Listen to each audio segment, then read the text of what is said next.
I'm slowly on this journey that I'm on of entrepreneurship. I'm changing that concept of what makes me happy. And the thing that I'm kind of charging after is for my brand, iBallin, which is international balling.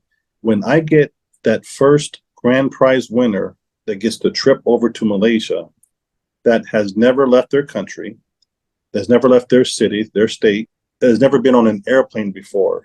If I can provide that for someone, oh, that is going to do it for me, and not just one person. I want to do it over and over and over again for as many people as I can. That's really going to make me. That's really going to please me.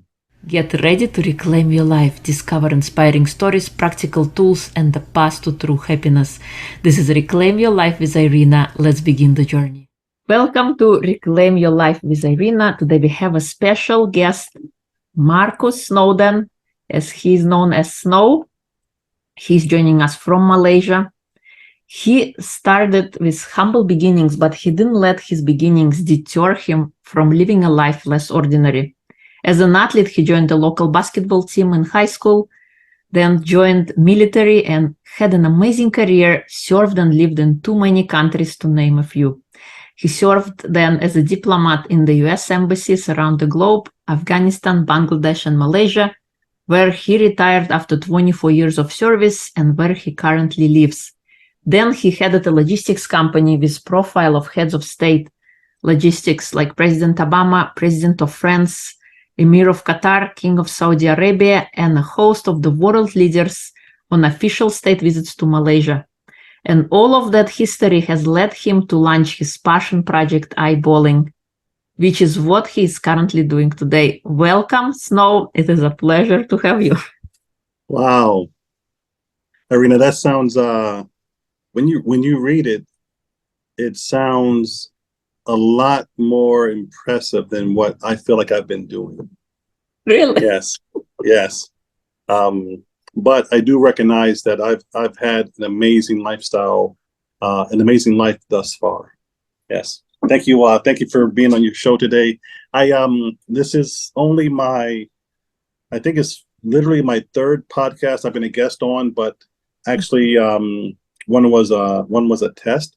And so this is like the second podcast from a professional podcaster that I've been in front of. So I'm really nervous. I hope I do well. I think you have nothing to worry about given your such amazing career and experience in life. This should be nothing. Yeah, but no, this is different. This is always different. Being in front of this camera, I've always worked kind of behind the scenes and making some things happen. Mm-hmm. And so being the subject, I'm never really comfortable with, but I'm happy to be here. Awesome. And I love to have you. So please share with us in your own words, who is Snow? Oh yeah. So, born and raised, as you mentioned, born and raised in Joliet, Illinois, just outside Chicago, on the south side of Chicago. I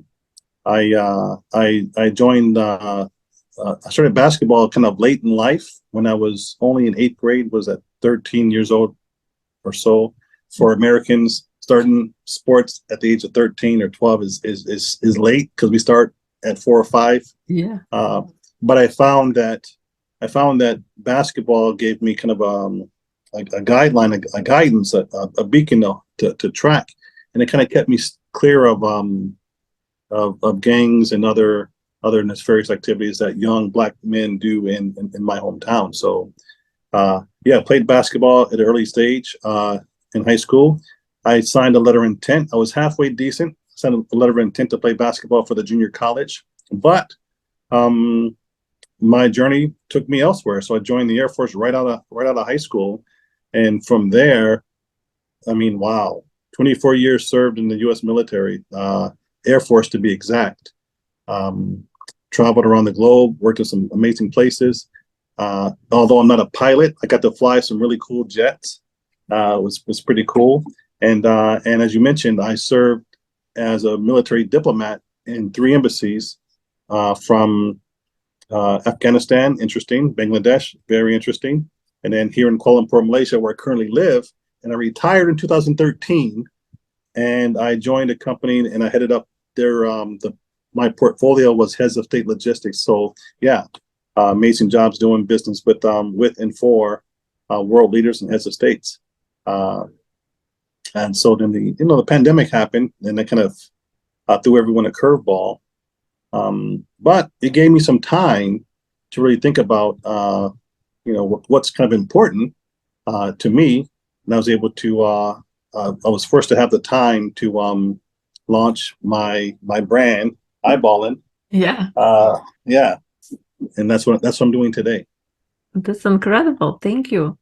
And amazing that you were able to pursue your passion. And that brings me to my next question. What are you passionate about? Oh, so I'm passionate about so many things. I'm not sure how much time we have on this segment, but right now I'm really passionate about giving those who perhaps are less fortunate the opportunity to travel globally. You see, people say, I've traveled around the world. I've been to a lot of different countries. I lived in and worked in many, many, many countries, and I hear the same thing that from foreigners of me in their backyards, that Americans don't typically travel.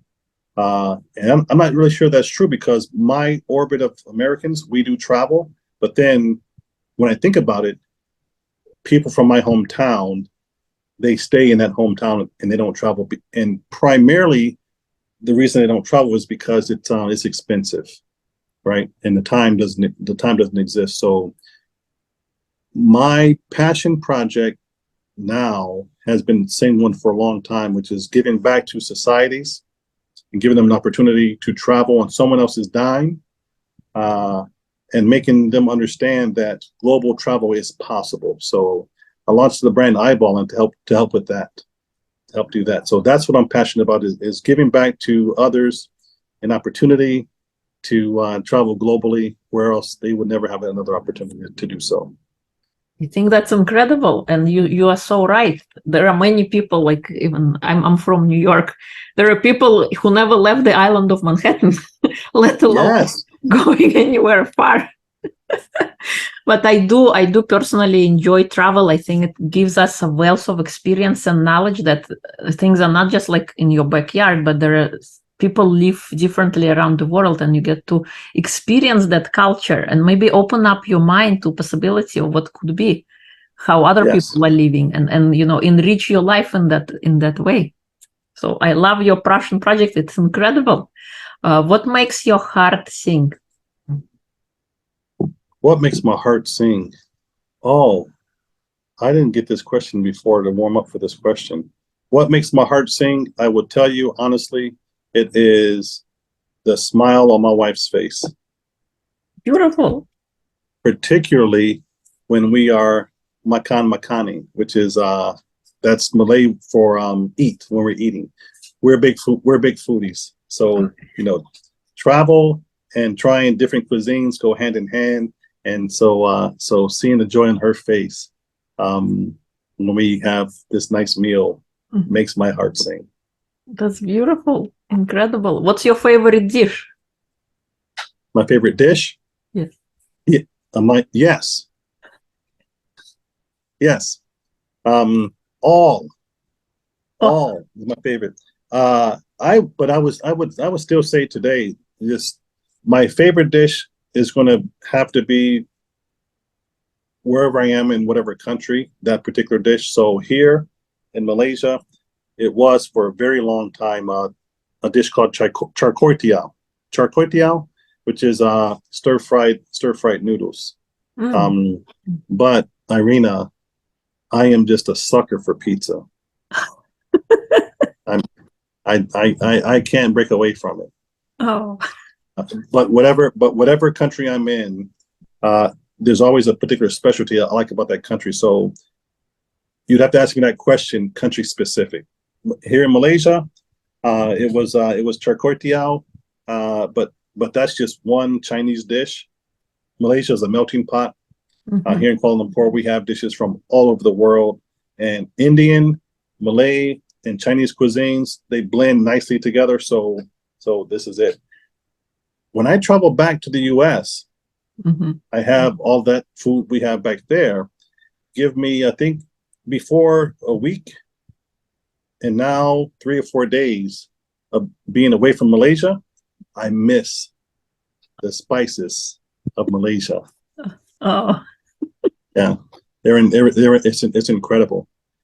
Malaysia and Kuala Lumpur in particular, food haven. oh, Uh, nice. I can't put it into words. Another reason why I'm looking to bring people from the US and other countries here, because you can only really understand it once you're on the ground here. I think you So totally right. so many flavors, so many flavors. Beautiful. I love it. Mm. Awesome. What makes you happy? What makes me happy? Someone asked me this question on another podcast, and I think I'm pretty simple. Um, a really good cup of coffee and watching the sunrise on my balcony. If my wife would allow it, that same scenario with a cigar in my hand. Yeah, That's beautiful. yeah. I do love sunrises as well. Greeting them on the beach, preferably. Mm. When it's just Yeah. you and the ocean and you see the sun rising, you feel like you didn't miss when the day was being born as the sky changes colors. Amazing. I love that. But Irina, you know what? I'm changing. I'm slowly on this journey that I'm on of entrepreneurship. I'm changing that concept of what makes me happy. And the thing that I'm kind of charging after is for my brand, iBallin, which is international balling. When I get that first grand prize winner that gets the trip over to Malaysia, that has never left their country, that's never left their city, their state, that has never been on an airplane before. If I can provide that for someone, oh, that is going to do it for me, and not just one person. I want to do it over and over and over again for as many people as I can. That's really going to make me. That's really going to please me. Oh, amazing. This is beautiful. And yeah, I love it. Hmm. What was the moment in your life that caused you to wake up? I've had a few moments that caused me to wake up, but for this particular segment, I'll just share this one piece, which is of recent times. Mhm. It's just COVID. It's not one moment; it's a period of moments, and it was COVID affected so many across the globe for so long. I mean, it's I meet people still today, and I asked a question of we try to recollect when did we see each other last, and if we have to think too long, it's always been 3 years. The last time we saw each other was 3 years ago because of COVID, and so the thing that was an eye opener in my previous job of heads of state logistics, charging hard. It's a very high stress career, which I absolutely loved, but COVID happened and it affected Malaysia in 2020. All of 2020 we shut down. All my businesses were lost, destroyed. Then my ex told me in 2021, that our adult son, his kidneys failed. Oh. And so I dropped everything here. My wife, Claire, wonderfully, she handled everything while I was gone for 10 months, helping him get back on his feet. So that was one thing that happened. COVID was one. My son getting sick was one. And then I came back in 2022, trying to start all over again. My daughter, she graduated high school and got a scholarship to play basketball at the university at Miami-Dade College. So we have 3 children. I call them the boy and the other boy, and my daughter Piper.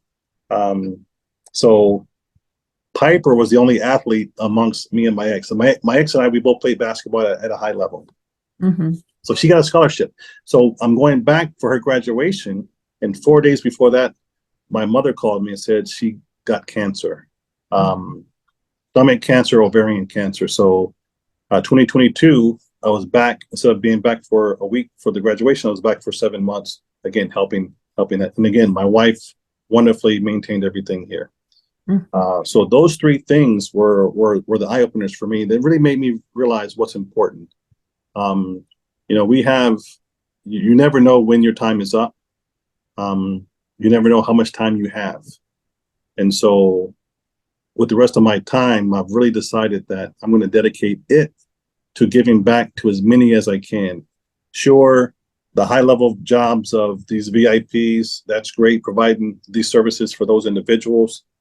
They appreciate it, but they also expect it. And so I've decided that I'm going to try to do this thing where I can give just a regular person that same experience in a different country, Malaysia. Mm-hmm. So those are things those are the eye-opening things that changed my life. Yeah, beautiful. And you're so right. During pandemic, so many things happened that kind of caused us to see our life in a different light. Highlight what's important. How do we spend our time? Where we spend our time, and how do we live on a day-to-day basis? So, what were the 3 lessons you learned as a result of your wake-up call? Oh, so my brand spawned out of something I was doing before, which I failed at trying to get this project across the finish line. It didn't have to do with me and my actions particularly, but someone else pulled the funding from another project that belonged to someone else. And so what I've learned is I need to A, own the product itself, and B, I need to own the financing. So what I've done is I've taken my brand iBallin and I got it registered trademark to me. So the brand iBallin belongs to me. I do with it what I will. No one can tell me what to do with it. And then 2, I started learning how to make it operate off of my own funding. What I mean by that is, when we launched in 2020, I had sponsor funding fantastically. But with the pandemic, I learned that sponsors, when they want to, and this is understandably so, they can pull funding, and they pulled funds. So that particular project didn't take off. So I learned that I need to own the product, and I need to own the financing, and I need to figure this piece out. A good friend, a friend of mine, he makes a designer watch. He was talking to me about some financial struggles he had in his brand when he was launching, and someone advised him. One of his mentors advised him. He said, "Snow, this gentleman advised me." He said, "Try to find a non-money solution to your money problem. If you have a money problem, try to find a solution that is non-monetary." And at first I thought, well, how's that possible? Then I realized, oh, okay, so I can apply some different principles that are out there. And I read Payman Lorenzo's book. It's right here. It's Leaders with the Heart. And so many entrepreneurs have some of these similar concepts that they're going through that I've learned to leverage off of their experiences and what they're willing to share. So those are some of the lessons that I learned. Beautiful, beautiful. You're so right. Money is not everything, and there is always another connotation behind it. Like, why do we want? Oftentimes we think, oh, I want to be rich, but what is money gonna give you? Who you gonna be? How do you gonna spend it? It's not all like a kind of the means goal, but it's what's the end result. This is like when you get there, I think it will pull you forward and will allow you to move through hurdles, because you see that end goal and this is what you're achieving with that. So awesome point. You also mentioned before, Heiko, before we talked, another lesson you learn is that life is short and precious. And throughout the pandemic and what happened, with your son and with your mom, and you had to leave your life behind and go take care of that, because the relationships are important and the people in your life who are dear to you are important. And sometimes we have to put things on hold and go do that and be with the people, to give them the attention, because you said life is precious, it's short. We gotta cherish each moment that we do get. We don't get tomorrow. Tomorrow is a gift. That's why it's called the present. Yeah, I like that. I like that. I didn't think about that. Um, yeah, yes. I did have to recalibrate on all those things, which now I never really thought that they were important, but they were so part of my life, the high life, the entertaining and the heart charging. So what I did learn over these last 3 years is that, um, well, first off, I've always been grateful for the position that I've been in. I've always been humble about what I have, and what I've learned is that, uh, well, I was forced to learn, everyone was forced to do this with the pandemic, that, you know, I don't need a lot of money to be happy. Um, Now, I do spend a little bit extra on my coffee. Uh, but I make I make my coffee at home. My wife bought me this great espresso machine, so I make my coffee at home, which I have the best coffee in the country, I think. So just that coffee, and being able to be, water my couple of trees I have on my balcony and watch the sunrise. I mean, it doesn't get much better than that. I do live in the heart of the city. The Twin Towers, those amazing, beautiful Twin Towers, they're just in my backyard. Oh, So I have that going for me too. Yes. beautiful, beautiful. What is your mission now? My mission now is all I care to ever talk to anyone about, is my brand iBallin, which, if I do it right, and, um, if I find the right balance, then we will reach. I want to reach 2,000 winners or contestants winning the grand prize of coming to Malaysia. 2,000 per month. It's a high bar, but we'll get to this one first. I'm looking to qualify one person first, and then so on and so forth until we get to, one person from every city. I mean, that's my goal. One person per city per month. So how many cities are there in the U.S.? I don't So know. those cities in France and Germany and Singapore, per city. That's my mission. No, my mission is very is simple. Just to try to get, one person who has never traveled before ever on an airplane, to show them, that there's an opportunity for them to travel.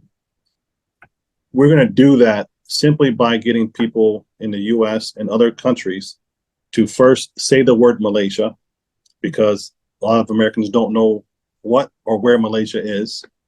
Um, and then two, get them to just start thinking about a passport. Everyone everyone dreams of traveling because they watch the movies, and they say one day I will go there. And when the movie ends, they don't think anything else about trying to go to another country because it's just too expensive. Um, some people in your town have grandparents and parents and older brothers who've never traveled, and so they don't even talk about traveling. It's not an option for them. But with the brand eyeball, and we're going to show that it is a viable option. So that's my mission, is to get people who want to travel. I know traveling is not for everyone, but people who want to travel that can't, I want to help them do so. I love that. That's incredible. And I think it's amazing that you're doing that, because you give those people an opportunity to experience what it's like. And after they get a flavor for it, I think they will have the desire to keep doing that even on their own. So Yeah, awesome for doing yeah. that. Irina, uh, we, I mean, I'm a lot older than you. You seem like you're still pretty young, but um, we know that generations are on a cycle. Um, what what someone's grandfather did is what the father does, is what the older brother does, and you do whatever your older brother did or sister did. If your family were doctors, then most likely it's a path of you becoming a doctor. If your family were firemen or police officers, there's a good chance the trajectory of your life is that. I grew up where there were gangs, drug dealers, things of that nature, and that is the path for many people when I grew up. I don't know that when you go to school as a young person, and the teacher asks you, "What do you want to become?" No one says drug dealer. No one says pimp or prostitute, right? But unfortunately, in some of these societies, that's the path. But we also know that you've traveled, so you know that the moment that you take someone out of their element to see something different, you change the path that they're on, that cycle that they're on. Just that one simple thing can change. And when that person goes away or travels and does something, people around them will start to say, "Hey, where did Irina go?" Or Irina went to New York. Where did Snow go? Snow went to Malaysia. Oh, there's such a thing. There's such a possibility. And then that can just change the trajectory of that person and that generation's lifestyle. You're so right. Yeah. Did you have a hero growing up? I did have a hero growing up. His name was I called him Skip. His name was Hassan Tawfiq Hakim Saeed. I didn't know this as a small boy, but he was my mother's love interest. But he never grabbed, roped, or fondled my mother inappropriately. It was her partner. And he was the first male leader in my life, the first male role model that was doing something positive. Handyman. But I learned later on that he was a professor at a university in Oregon. And he had a son that we were roughly the same age. So we became quote unquote blood brothers. We cut our hands and we did the whole thing. But Skip was he was a wise man before he passed.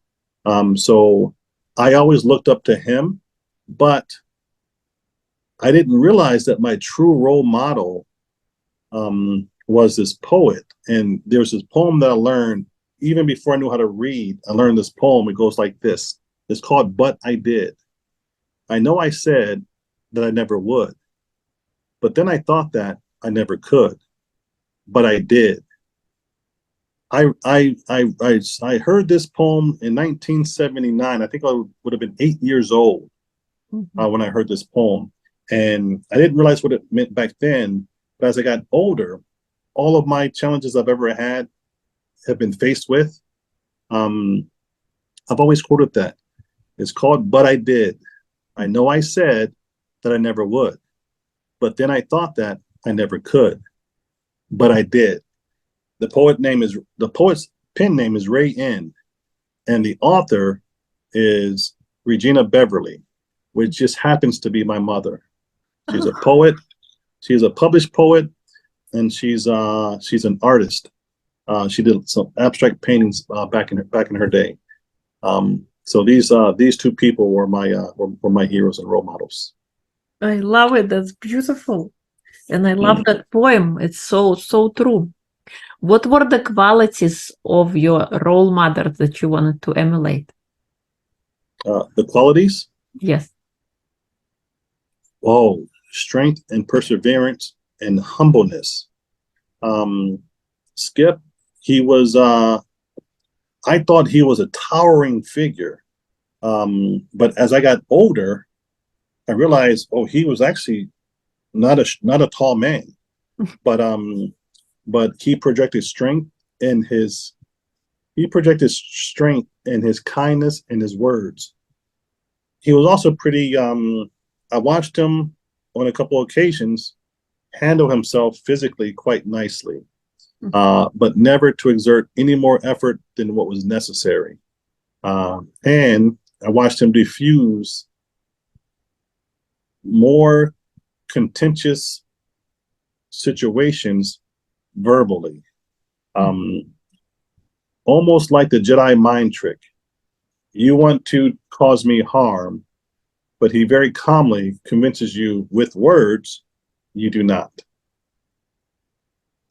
And my mother, her strength and her resilience is something to be applauded. I think this might be true for all Black women in America, but my mother, I never seen my mom drive a car. She doesn't drive a car ever. I never seen it happen before.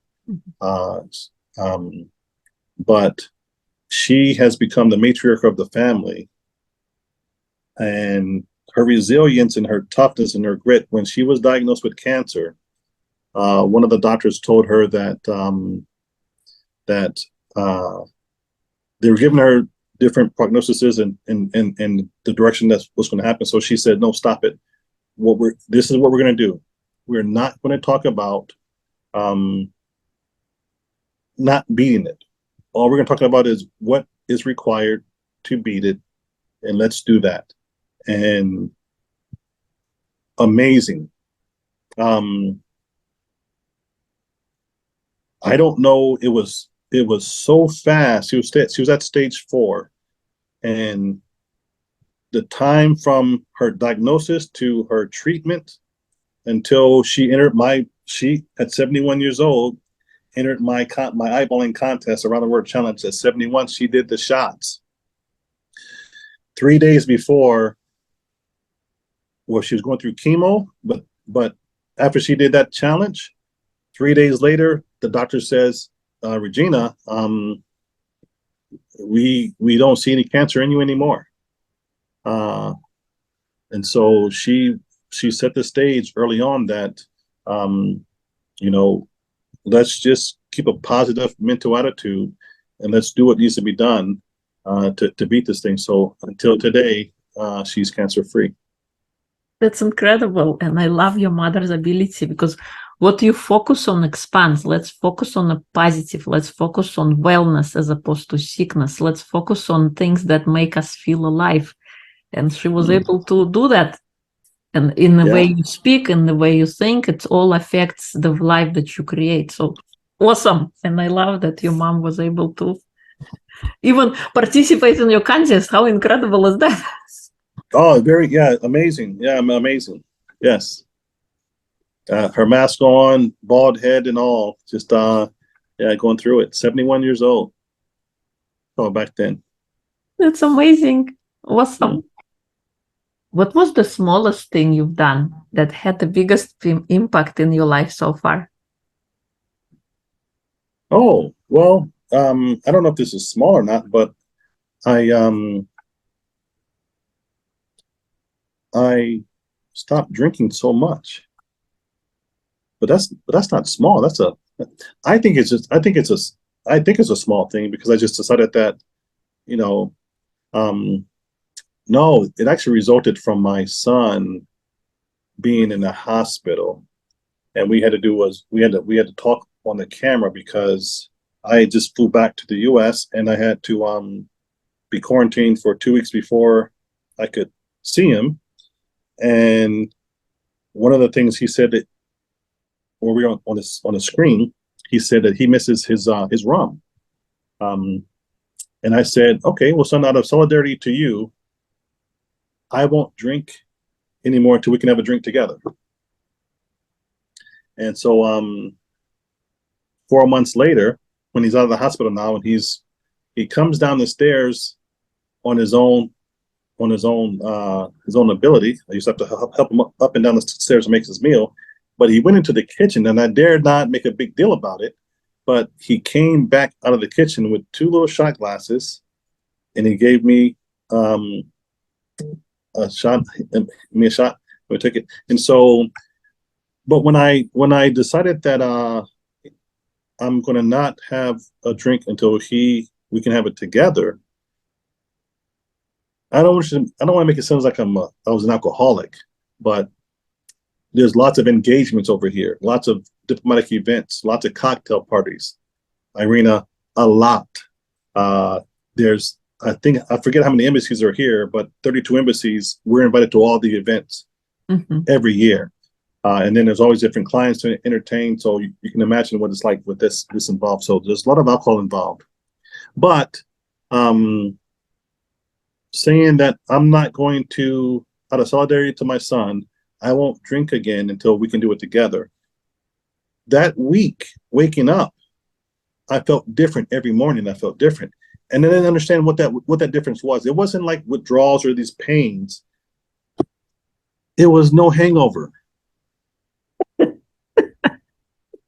All those years, you have your remedy for your cure to clear your head, sober up quickly the next day. But all those years, I've been feeling different. And now I wake up sober every morning. It's like night and day. So the smallest thing I did was pause my drinking until I could have it with my son. And it had the biggest impact because it helped me to kind of change everything. And probably from it, I've come closer to grasping this journey of entrepreneurship. You're right. Yeah. It's a simple decision in the moment, and it allowed you to open up your eyes to experience. Because if you had to do it on your own, you probably wouldn't have done it. But because it was your son and you wanted to be supportive, you discovered something amazing on the other side. Yeah, you're not going to have your amazing drink anymore, but next morning you wake up and you're so much better. And awesome. Yeah. Well, I still have a tendency to have a beverage from now and again, but it's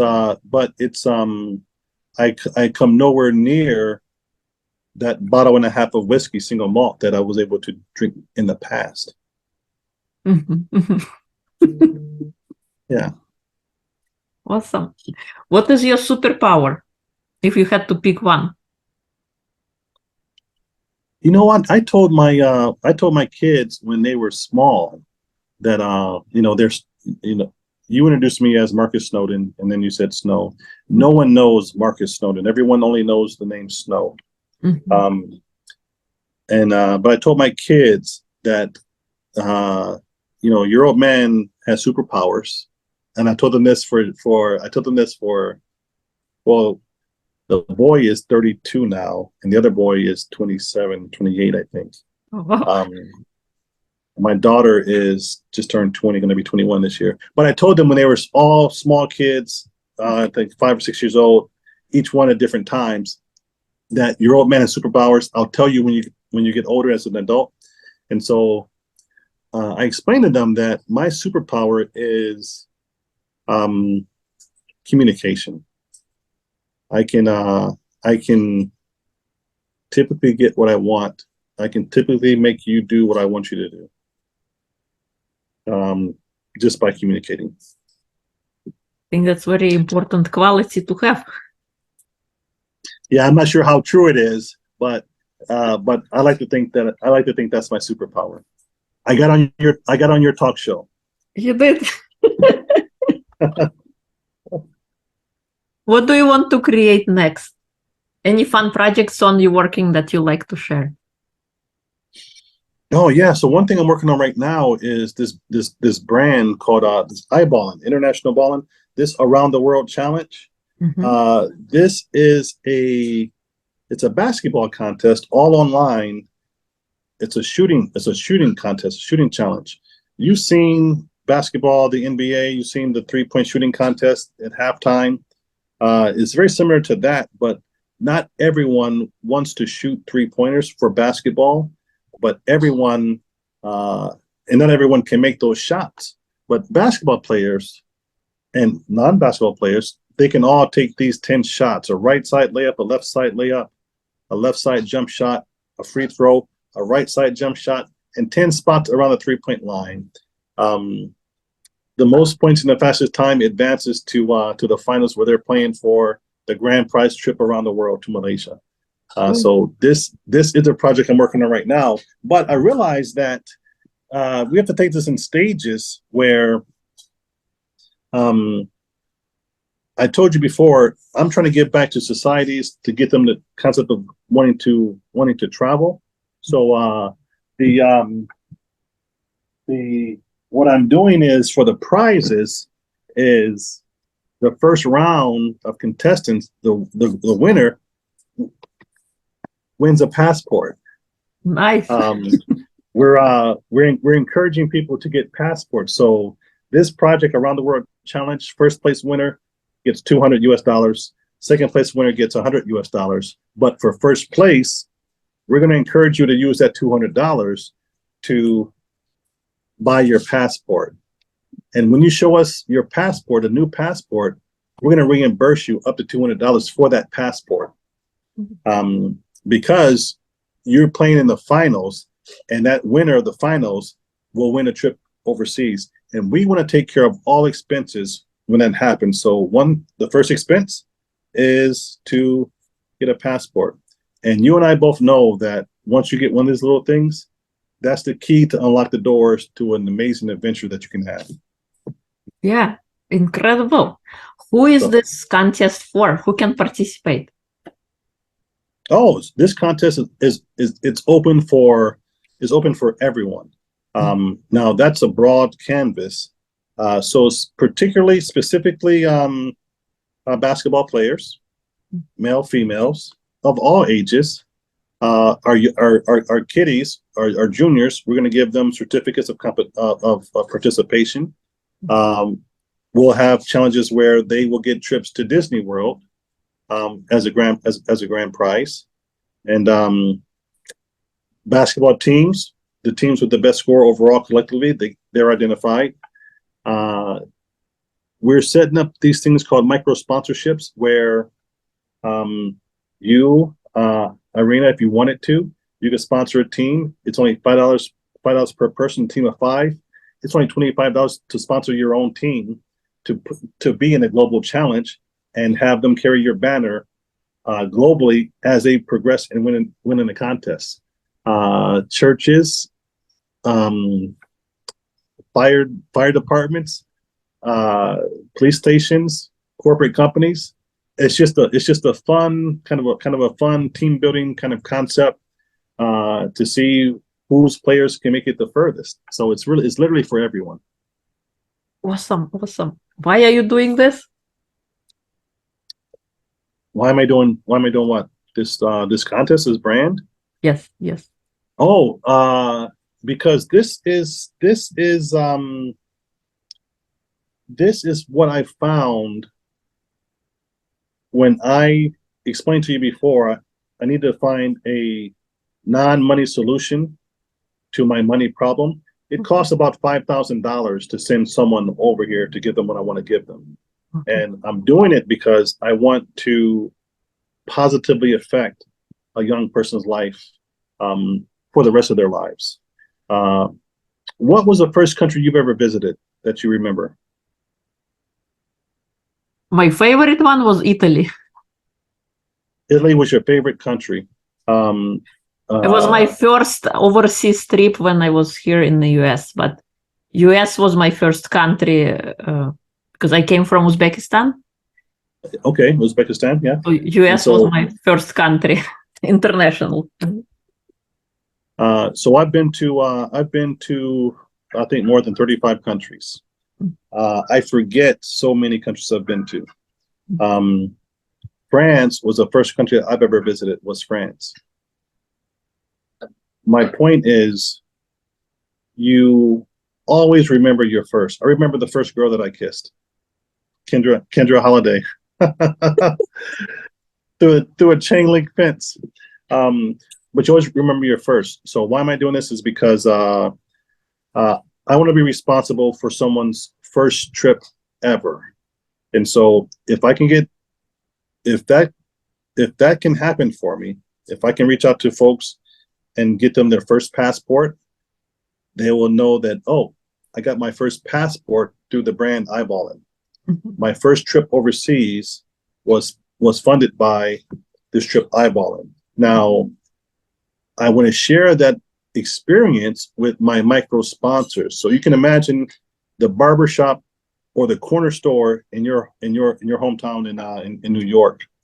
They sponsored 5 individuals to participate in this contest. What we're doing is eyeballing. We're saying that Mike's Pizzeria on 5th and 17th is the sponsor of these 5 people. And if one of those 5 people gets to trip overseas, we're saying it's because of Mike's Pizza on this corner. They're the ones responsible for this first person traveling overseas. We just provide the vehicle. So my personal goal is to have as many people as possible, first ever passport and trip overseas be through this vehicle. I love it. It's beautiful. What's next for iBallin? What's next for iBallin? I don't know. So iBallin stands for International Ballin. It's an international competition platform.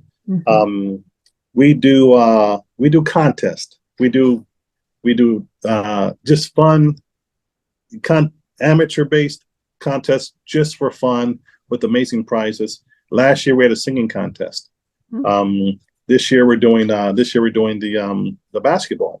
And I think what's next is I want to get to so fast. I want to get to the cooking contest because both my wife and I are foodies, and I want to be a judge in the cooking contest. So I think it'll be a cooking contest, or it might be a bowling contest, or it might be photography.